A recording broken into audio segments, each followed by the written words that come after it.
A Rádio Rio de Janeiro leva até você Mediunidade e Obsessão, um programa que se propõe tirar suas dúvidas sobre esses dois temas com base na doutrina espírita. Apresentação: Moisés Santos.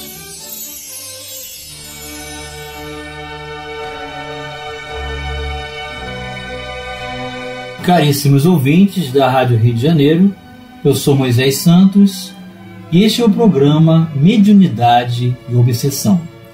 Vamos continuar juntos, meu caro ouvinte, estudando a mediunidade, estudando esse recurso, essa ferramenta bendita que estabelece o contato entre o mundo espiritual e o mundo físico, através dos médiuns, daqueles que apresentam as faculdades mediúnicas da psicofonia, da psicografia, da clareaudiência, da clarividência e tantas ferramentas benditas que, quando trabalhadas com Jesus, estabelece o concurso de aprimoramento, de educação do espírito, de oportunidade de entendimento na experiência de cada um comunicante para trazer o seu relato, a oportunidade do colóquio, do diálogo, do acolhimento, do desenvolvimento do amor com Jesus. E nesta terceira fase de estudos que estamos realizando no programa, você já sabe, meu caro ouvinte, nós estamos estudando o livro Diálogo com as Sombras. E o autor é Hermínio Corrêa de Miranda, da editora da Federação Espírita Brasileira. Hoje vamos estudar o capítulo 21 desta obra, sob o título Magos e Feiticeiros. Nós já estamos na segunda parte da obra Diálogo com as Sombras, que trata das pessoas, e o autor está fazendo uma espécie de classificação dos comunicantes de sua experiência. Hermínio Corrêa de Miranda inicia o capítulo dizendo: os trabalhadores da desobsessão não devem ignorar a realidade da magia negra, a fim de não serem tomados de surpresa nas suas tarefas redentoras. Com frequência, terão oportunidade de observar tentativas de envolvimento do grupo e de seus componentes, ou de pessoas que dele socorrem, promovidas por antigos magos e feiticeiros, que no mundo espiritual persistem nas suas práticas e rituais. Extremamente complexo e delicado, especialmente porque é escassa, nesse particular, a literatura doutrinária de confiança existente. O assunto precisa ser abordado com muita prudência e lucidez. O tema não ficou indiferente a Kardec, como podemos verificar do exame das questões de números 551 a 557 do Livro dos Espíritos, sob o título Poder Oculto, Talismãs, Feiticeiros. Os instrutores do eminente codificador colocaram a questão naquele clima de prudência e lucidez de que há pouco falávamos. Obviamente, a época não estava madura para o aprofundamento do problema, nem seria isto apropriado no livro básico da doutrina espírita, cujo escopo era o de entregar aos homens uma síntese didática acerca do espírito e suas manifestações, do seu relacionamento com Deus e com o universo. Disseram, porém, o suficiente para formular-se um juízo sobre a matéria, levando em conta as superstições que prevaleciam naquele tempo. Foram muito sóbrios os espíritos, limitando-se a respostas sumárias que, não obstante, deixaram aberturas para futuros desdobramentos. Ensinaram, por exemplo, que um homem mau não poderia, com auxílio de um mau espírito que lhe seja dedicado, fazer mal ao seu próximo, porque Deus não o permitiria. A despeito da notável economia de palavras, O pensamento contido nesse período é ao mesmo tempo amplo e exato. Naquilo que Deus não o permite, realmente nada podem fazer os espíritos, ainda voltados para o mal. E essa é a nossa proteção, pois o que seria de nós se tudo lhes fosse permitido? Quando, porém, nos credenciamos a esse amparo? Talvez seja melhor reformular a questão. Quando nos tornamos vulneráveis e, portanto, expostos à cobrança? A partir do momento em que nos atritamos com as leis divinas, colocando-nos, portanto, não fora de sua proteção, não abandonados por Deus, mas submetidos às consequências de nossas próprias ações. É assim que um espírito faltoso coloca-se, por exemplo, ao alcance de dores inomináveis, como a da obsessão. Realmente seria desastroso que qualquer espírito desajustado pudesse fazer conosco o que bem entendesse.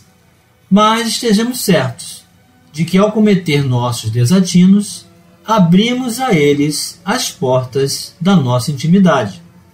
O próprio Cristo advertiu-nos de que, se não nos reconciliássemos com os nossos adversários, eles nos levariam ao juiz, e o juiz nos mandaria à prisão, de onde somente seríamos liberados depois de cumprida toda a pena, até o último centavo. Então está bem claro que essa questão do que nós concebemos ser o mal, na verdade representa a lei de causa e efeito agindo em função do que nós construímos da nossa intimidade, do uso do nosso livre-arbítrio, da utilização dos nossos interesses, das nossas fugas espetaculares. Isso tudo vai depender de como estabelecemos o campo mental íntimo das nossas emissões de vida, de vontade, de uso do livre-arbítrio. Mas o que é o campo mental, meu caro ouvinte? Vamos esclarecer este conceito. Esclarecendo conceitos. Do livro Mecanismos da Mediunidade, o autor é o espírito André Luiz, psicografia de Francisco Cândido Xavier, o capítulo 1, Ondas e Percepções. Homens e Ondas é o subtítulo. Simplificando conceitos em torno da escala das ondas, recordemos que, oscilando de maneira integral, sacudidos simplesmente nos elétrons de suas órbitas ou excitados apenas em seus núcleos, os átomos lançam de si ondas que produzem calor e som, luz e raios gama, através de inumeráveis combinações. Assim é que entre as ondas da corrente alternada para objetivos industriais, as ondas do rádio, as da luz e do raio-x, tanto quanto as que definem os raios cósmicos e as que se superpõem além deles, não existe qualquer diferença de natureza, mas sim de frequência, considerando o modo em que se exprimem. E o homem, colocado nas faixas desse imenso domínio, em que a matéria, quanto mais estudada, mais se revela qual fez de forças em temporária associação, somente assinala as ondas que se lhe afinam com o modo de ser. Temo-lo dessa maneira por viajante do cosmos, respirando num vastíssimo império de ondas que se comportam como massa ou vice-versa, condicionado nas suas percepções à escala do progresso que já alcançou. Progresso esse que se mostra sempre acrescentado pelo patrimônio de experiência em que se gradua no campo mental, que lhe é característico, em cujas dimensões revela o que a vida já lhe deu, ou o tempo de evolução, e aquilo que ele próprio já deu à vida, ou o tempo de esforço pessoal na construção do destino. Para a valorização e enriquecimento do caminho que lhe compete percorrer, recebe dessa mesma vida que o acalenta e a que deve servir o tesouro do cérebro, por intermédio do qual exterioriza as ondas que lhe marcam a individualidade. no concerto das forças universais e absorve aquelas com as quais pode entrar em sintonia, ampliando os recursos do seu cabedal de conhecimento e das quais se deve aproveitar no aprimoramento intensivo de si mesmo, no trabalho da própria iluminação. Então, é assim, meu caro ouvinte, nós estabelecemos a conexão na faixa que desejamos fazer comunhão de valores. Então, deixa de ser mal para ser aceitação da construção do próprio destino quando nos expomos às condições de ausência das possibilidades de proteção, de auxílio dos emissários celestes, do amor de Deus em nossas vidas, quando realizamos e criamos a própria lei equivocada. E nos colocamos longe de Deus e à mercê dos processos de obsessão. E Hermínio de Miranda continua: quanto à crença no poder de enfeitiçar, os espíritos foram bem cautelosos, declarando que tais fatos são naturais, mal observados e, sobretudo, mal compreendidos, mas que algumas pessoas dispõem de grande força magnética, de que podem fazer mau uso, se maus forem seus próprios espíritos, caso em que possível se torna serem secundados por outros espíritos maus. Sobre as fórmulas, esclarecem que todas são mera charlatanaria e prosseguem: não há palavra sacramental nenhuma, nem um sinal cabalístico, nem talismã que tenha qualquer ação sobre os espíritos, porquanto estes só são atraídos pelo pensamento e não pelas coisas materiais. Kardec, no entanto, insistiu com a pergunta 554, assim formulada: não pode aquele que, com ou sem razão, confia no que chama a virtude um talismã, atrair um espírito por efeito mesmo dessa confiança, visto que então o que atua é o pensamento, não passando o talismã de um sinal que apenas lhe auxilia a concentração? É verdade, respondem os espíritos, mas da pureza da intenção e da elevação dos sentimentos depende a natureza do espírito que é atraído. Então nós vamos estabelecer essa conexão em função dos nossos interesses e uso da vontade. Vamos continuar já no próximo bloco estudando o capítulo Magos e Feiticeiros. Participe do programa Mediunidade e Obsessão enviando sua sugestão ou pergunta para o e-mail meo@radioriodejaneiro.am.br ou pelo WhatsApp 984867633 aos cuidados de Moisés Santos. A Rádio Rio de Janeiro está apresentando Mediunidade e Obsessão. Apresentação Moisés Santos.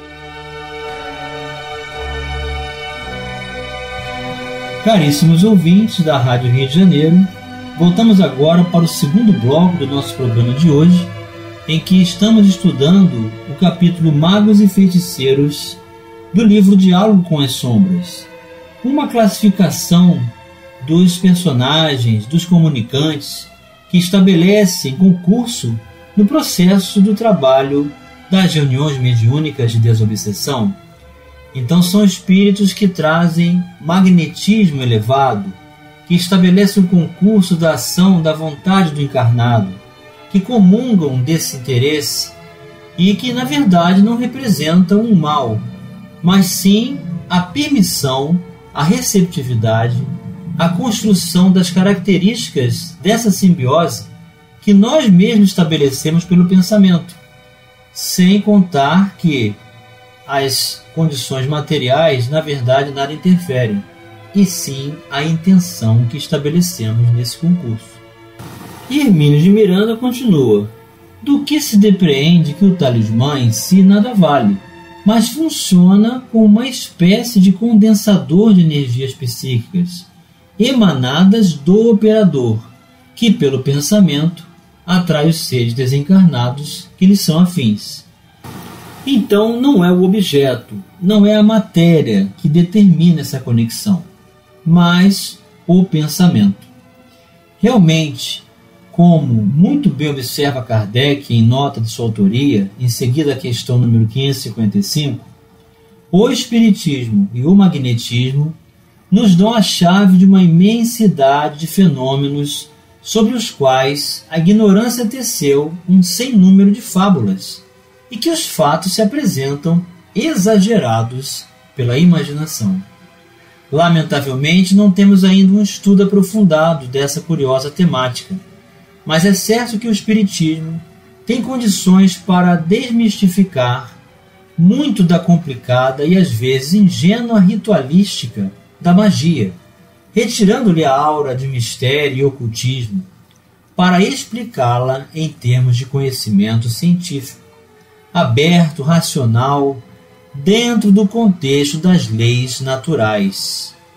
Então, o Espiritismo assim nos ensina, meu caro ouvinte, nós não acreditamos nessa projeção de poder dos espíritos, nos seus milagres, nas suas possibilidades mágicas de realização de coisas inexplicáveis. O espírita acredita nos fenômenos das leis naturais, onde podemos encontrar as explicações e estabelecer o uso e comunhão desses valores em função das próprias conquistas pessoais. O Espiritismo não ignora o fenômeno, nem o nega, como vimos. A doutrina empenha-se em negar o caráter sobrenatural que alguns procuram atribuir aos fenômenos, bem como as inúteis complicações dos ritos, fórmulas, invocações, posturas, símbolos, apetrechos e instrumentos de que se valem os operadores, que não passam de médiuns em consonância com seus companheiros desencarnados. Então isso é algo para todos nós trabalharmos dentro de nós mesmos. Não existe um poder dentro de um trabalho de alguém que realizou algo contra outra pessoa para atingi-lo se ele não estiver dentro do campo de sintonia ou na faixa de concordância com atitudes que o permitem e o tornem assim receptivo a essas ações. Não existem também espíritos específicos capazes de nos isentar daquilo que nós construímos para nós mesmos. Então o Espiritismo vem nos dar essa clara visão de responsabilidade, de educação de espírito, de construção dos valores através do mérito do próprio esforço no trabalho do bem com Jesus.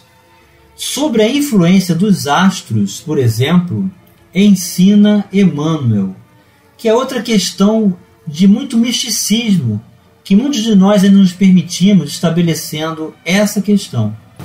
Quando nos permitimos acreditar na determinação de um horóscopo ou de um suposto mapa que vai desenhar nos astros os nossos destinos. Então o Espiritismo vem desmistificar tudo isso de nossas vidas. O próprio Emmanuel escreve: as antigas assertivas astrológicas têm a sua razão de ser. O campo magnético e as conjunções dos planetas influenciam no complexo celular do homem físico, em sua formação orgânica e em seu nascimento na Terra. Porém, a existência planetária é sinônimo de luta. Se as influências astrais não favorecem a determinadas criaturas, urge que estas lutem contra os elementos perturbadores, porque acima de todas as verdades astrológicas temos o Evangelho, e o Evangelho nos ensina que cada qual receberá por suas obras, achando-se cada homem sob as influências que merece. Então Emmanuel está aqui confirmando todo o processo de construção de valores do nosso destino depende do nosso esforço, do nosso trabalho e o quanto nos conectamos ao Evangelho de Jesus. As forças da matéria, elas não determinam nosso destino, elas influenciam, mas a construção e determinação do próprio destino somos nós mesmos que estabelecemos. Dentro dessa mesma linha de pensamento, reconhece o esclarecido mentor as influências que podem exercer sobre os espíritos encarnados ou desencarnados os nomes que recebem por causa da simbologia sagrada das palavras, que aqui está entre aspas.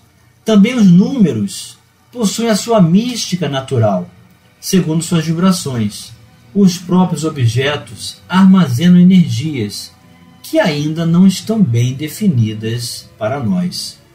Os objetos, responde Emmanuel, à questão número 143, no momento de uso pessoal, ele fala do livro Consolador, a questão número 140 em diante.